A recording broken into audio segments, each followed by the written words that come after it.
कथा जंती तो बाजार कमिटी तरफ आज कार्यक्रम संबर्धना देवे एवं एडीएम को समस्त कर्मचारी एवं पीडी आमर अछंती देखिछि कि डिस्ट्रेस सेल चासी भाई माने करूछंती अदरवाइज बाध्य है कि तांको जेटा से बहु कष्ट परिश्रम रे जेटा से उत्पादन करिछंती सेटा को नष्ट मध्य करि दउछंती so these are very painful sights एवं सेटा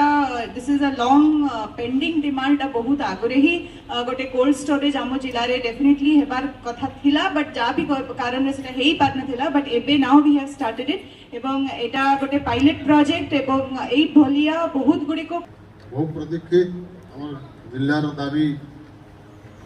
पूरण हवा के जाऊे बरगढ़ बेहरा बाजूरी मार्केट यार्ड रे प्रथम थर लगे गोटे 10 MT कोल्ड स्टोरेज स्थापन चाषी भाई मैंने बिक्री करने पार्बा तार कारण है आम स्टोर कर 7 दिन 8 दिन 10 दिन रखले तार रेट ठीक मूल्य उचित मूल्यटा खोलने सेटा के आम बाजार में बिक्री कर